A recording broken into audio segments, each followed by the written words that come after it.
भगवान श्री कृष्ण को लेने के लिए अक्रूर जी महाराज आए।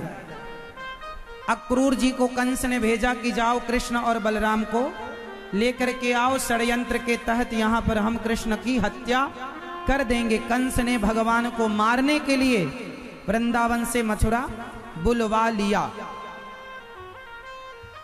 अब अक्रूर जी चले, सवेरे के चले, शाम को पहुंचे, भगवान कृष्ण के चरण धूलि पर लौटते हुए वृंदावन पहुंचे और यशोदा माँ नंद बाबा से कहा कि कंस ने बुलाया है। भगवान ने कहा उद्देश्य मत बताना क्यों बुलाया। और जब भगवान को लेकर जाने लगे ना अक्रूर जी, तो रास्ते में गोपियां आ गईं। यदि आपको जाना है तो रथ को हमारे ऊपर से लेकर के जाओ। गोपियां रास्ते पर लेट गईं। अच्छा, जब गोपियां रास्ता नहीं छोड़ रही थी तब भगवान ने गोपियों को क्या दिया था बताओ? मैया, गोपियों को भगवान ने कैसे मनाया था? क्या दिया था बताओ? बताओ। जब भगवान श्री कृष्ण वृंदावन से जाने लगे और गोपियां रथ के आगे आ गईं, तब भगवान ने श्री राधा रानी को अपनी बांसुरी दी थी। बांसुरी लेकर भगवान ब्रज से बाहर नहीं गए, बांसुरी राधा रानी को देकर गए हैं। आज भी निधि वन में श्री राधा रानी के कर कमलों में बांसुरी है, हाथों में बांसुरी है। भगवान गोपियों को छोड़कर ये कहकर गए कि मैं 2 दिन बाद आ जाऊंगा, पर भगवान गए 2 दिन का कहकर। अब कब लौटे हैं वो बताऊंगा मैं आपको। चले भगवान मथुरा, और जब मथुरा पहुंचे तो वहां पर एक धोबी मिल गए। भगवान ने कहा भैया मामा जी राम राम। यशोदा मैया रो रही थी, भगवान ने उन्हें समझाया, गोपियों को समझाकर मथुरा चले। और मथुरा में धोबी भैया मिल गए तो भगवान ने कहा मामा जी राम राम, ये कपड़े जरा हमें दे दो। धोबी ने कहा तुमने बाप की राज में ऐसे कपड़े पहने हैं? भगवान ने कहा लो, हमने कपड़े मांगे, तुम बाप तक चले गए। एक तमाचा जोर का मारा तो महाराज निपट गए। ये धोबी पिछले जन्म का वही धोबी था जिसके कहने से माता सीता को वनवास भेजा गया। आज इस जन्म में इसका उद्धार हो गया, भगवान के द्वारा सदगति हो गई। दर्जी सुदामा नाम के माली पर कृपा, दर्जी पर कृपा, कुब्जा पर कृपा। अच्छा, कुब्जा ने भगवान को क्या दिया था, कौन बताएगा? क्या दिया था? आप बताओ, कुब्जा ने भगवान को क्या दिया था? मैया बताएंगी, मेरी माँ। ओ मोबाइल चलाने वाली मैया, चला लो मोबाइल चुपके से। बताओ, कुब्जा ने भगवान को क्या दिया था? हाँ, चंदन। चंदन, कुब्जा की कुबड़ निकली थी, तब भगवान ने कहा अरे सुंदरी। कुब्जा ने कहा आज तक हमें किसी ने सुंदरी नहीं कहा, आपने हमें सुंदरी क्यों कहा? भगवान ने कहा आज तक तुम किसी को सुंदर लगी ही नहीं, हमें सुंदर लग रही हो, क्योंकि भगवान तन की सुंदरता नहीं मन की सुंदरता देखते हैं, इसलिए तुम सुंदर हो। चंदन लगाया कुब्जा ने, भगवान ने कुब्जा की कुबड़ ठीक की और कुब्जा को कुरूपवान से भगवान ने उसे स्वरूपवान बनाया। अच्छा, ये कुब्जा पिछले जन्म में कौन थी बताओ? ये पिछले जन्म में कौन थी? कुब्जा थी पिछले जन्म में सूपनखा। सूपनखा कौन थी बताओ? रावण की कौन थी ये? हाँ, बहन, सिस्टर। रावण की कौन थी ये? बहन। सूपनखा रावण के बहन थी। राम जी ने, अच्छा, सूपनखा जिसको देखा करती थी ना उसी को आई लव यू बोल दिया करती थी।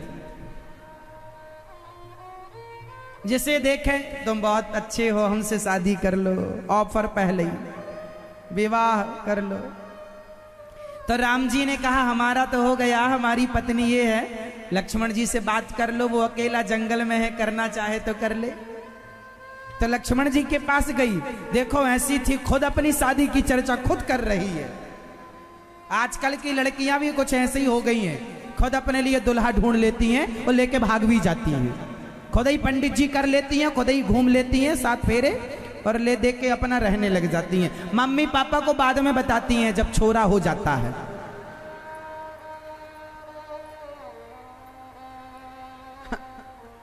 तो ये सब सूर्पनखा की वंशज हैं बेचारी।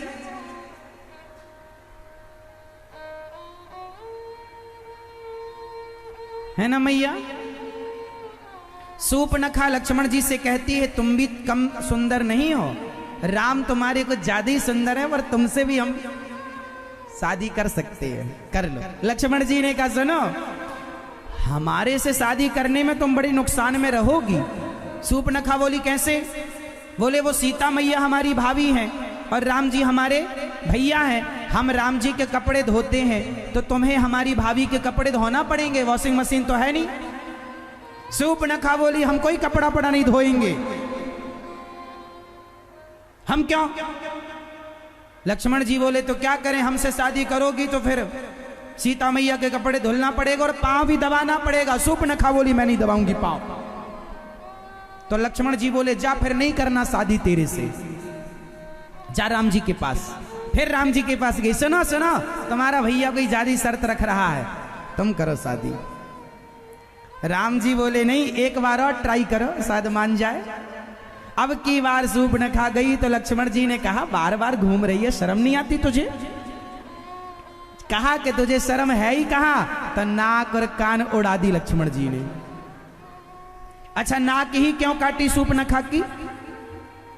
इसलिए नाक काटी कि हाथ पांव काटते तो बताना पड़ता उसे कि फलानी जगह गई थी, तो नाक कट गई, हाथ पांव कट गए। नाक इसलिए काटी कि कहीं जाएगी तो बताना नहीं पड़ेगा मैं कहां गई थी, लोग देखते ही समझ लेंगे कि नाक कटाने गई थी।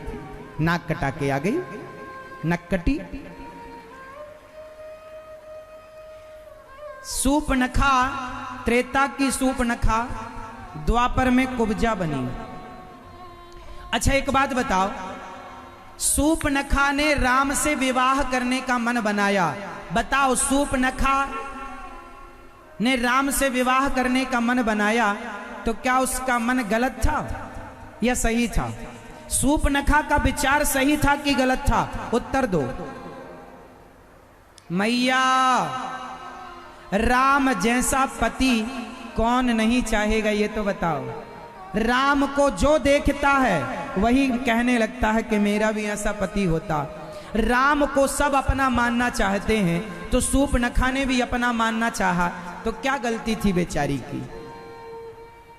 बताओ क्या गलती की उसने? जोर से।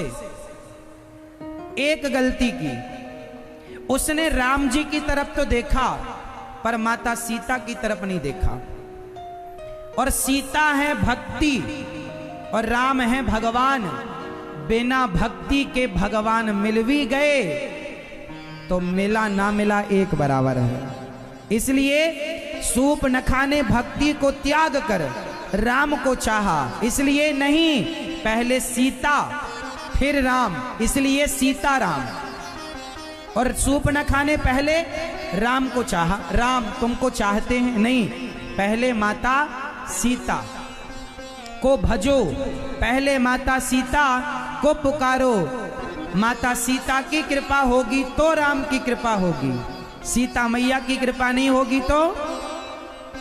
इसलिए राधे कृष्ण, राधा रानी की कृपा होगी तो कृष्ण की होगी, डायरेक्ट कृष्ण की कृपा नहीं हो सकती। इसलिए लक्ष्मी नारायण, लक्ष्मी की कृपा होगी तो नारायण की होगी, नारायण की डायरेक्ट नहीं हो सकती। इसलिए हमारे यहाँ युगल उपासना करते हैं, हमारी श्री संप्रदाय में युगल उपासना है। किसकी उपासना? युगल मतलब जोड़ी। हमारे यहाँ श्रीमन नारायण की उपासना है, वह श्रीमन नारायण ही हमारे राम हैं, श्री सीता जी और श्री राम जी। अकेले नहीं, सूर्पनखा ने अकेले राम की भक्ति की नहीं, सीता सहित राम की उपासना करो। अकेले की करोगे तो नाक कटेगी।